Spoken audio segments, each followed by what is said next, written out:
Bom, primeiro dizer que a estratégia do Marcelo realmente não deu certo, né? O Guarani não jogou absolutamente nada. Agora, tem a questão emocional também, porque, pô, com 10 minutos, 2 erros cruciais no jogo, né?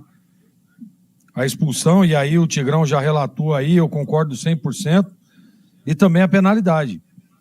Né? E teve o gol ainda do pênalti, né? Que teve uma invasão ali, o rapaz lá que faz o gol lá, o Cadu, tava quase junto com o batedor do time ali, né? Então, vários erros de arbitragem que acabaram prejudicando o Guarani. Mas o Guarani não jogou absolutamente nada.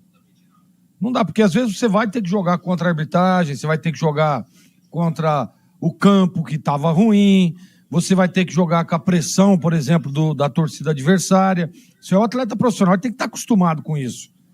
Ele está preparado para isso. Ele está preparado, por exemplo, para chegar lá em Anápolis, o juiz começar a se equivocar em alguns lances, o cara tem que estar emocionalmente preparado.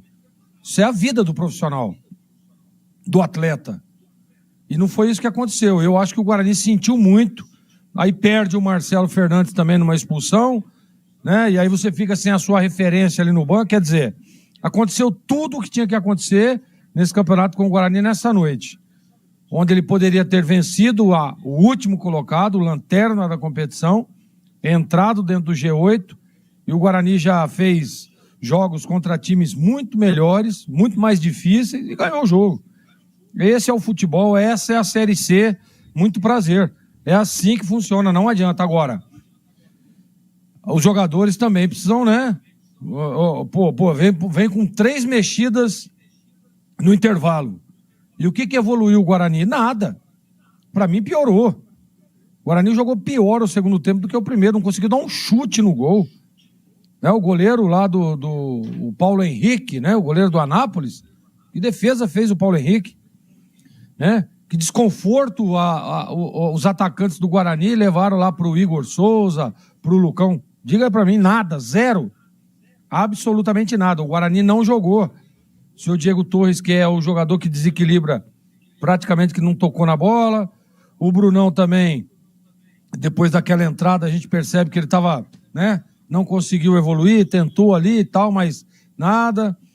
Né? Então, enfim, o Emerson, que é um jogador que é agudo, que chega lá de esquerdo e tal, absolutamente nada também. O Caio Melo, praticamente que não ouvimos falar o nome do Caio Melo no jogo inteiro. Então, assim, Edu, é lamentável a derrota bugrina justamente por isso, né? O torcedor criou aí uma expectativa que o Guarani poderia entrar no G8 contra o lanterna da competição. E o que fez o Guarani?